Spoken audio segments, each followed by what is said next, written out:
ఒక పెద్ద ఆయన, నాకు మెంటర్ లాంటి ఆయన ఈ మాట చెప్పాడు.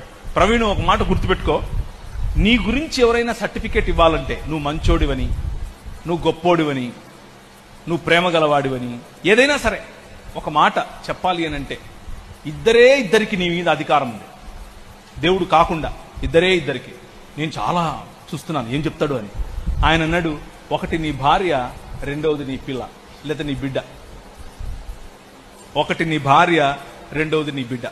పరిశుద్ధాత్ముని యొక్క అభిషేకము కలిగిన నీవు, పరిశుద్ధాత్ముని అభిషేకం కలిగి ఉన్నాను అని చెప్పుకుంటున్న నీవు బయటికి వెళ్ళి గొప్ప గొప్ప కార్యాలు చేస్తాను, కరోనాను తొక్కేస్తాను, బ్యాక్టీరియాని నమిలేస్తాను, రోగాన్ని చింపేస్తాను, ఎయిడ్స్ నేను ఉష్ అంటే వెళ్ళిపోద్ది, ఇలాంటి చెప్పే నీవు నీ భార్య దగ్గరికి వచ్చినప్పుడు నీ ప్రవర్తన, నీ భార్య దగ్గరికి వచ్చినప్పుడు నీ వైఖరి, నీ పిల్లల ముందు నీ వైఖరి వాళ్ళు క్లియర్గా చూస్తారు, పారదర్శకంగా. చూశాములేరా అంటారు. చూశాములే పోయ్, ఎన్ని డ్రామాలు ఎత్తావు. వెంటనే ఇప్పుడు టీవీ కెమెరా లేదు, మామూలుగా అయిపోవచ్చు. అవునా, అలా అయిపోయింది మన లైఫ్.